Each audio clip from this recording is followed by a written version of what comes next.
அனைவருக்கும் வணக்கம். திருவள்ளுவரை சந்திப்போம், திருக்குறளை பற்றி சிந்திப்போம் என்ற கருத்தாக்கத்தில் தொடர்ந்து நாம் திருக்குறளை பற்றி சிந்தித்து வருகிறோம். வணக்கம் வல்லவரை, வணக்கம். தங்களுக்கு என்று மறக்காமல் சப்ஸ்கிரைப் பண்ணிட்டு பாருங்கள். பழிவரும் செயலை யார் செய்ய மாட்டார்? பழிவரும் செயலை யார் செய்ய மாட்டார்? படு பயன் வெக்கி பழிபடுவ செய்யார் நடுவன்மை நாணுபவர். படு பயன் வெக்கி பழிபடுவ செய்யார் நடுவன்மை நாணுபவர். நடுநிலைமை தவறுவது நாணித் தலைகுனியத்தக்கது என்று நினைப்பவர். அதாவது நீதியிலிருந்து தவறுவது என்று தலைகுனி என்று நினைப்பவர்கள்.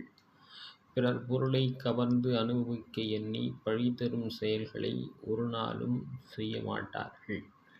ஒரு நாளும் நீதிக்கு எதிரான செயல்களை பழிக்கு அஞ்சியே செய்ய மாட்டார்கள் என்று சொல்லுகிறார். எனவே மீண்டும் சந்திப்போம், நல்லவற்றை சிந்திப்போம். பிடித்திருந்தால் சப்ஸ்கிரைப் பண்ணுங்கள், லைக் பண்ணுங்கள், ஷேர் பண்ணுங்கள். மறக்காமல் சப்ஸ்கிரைப் பண்ணிட்டு பாருங்கள். நன்றி, வணக்கம்.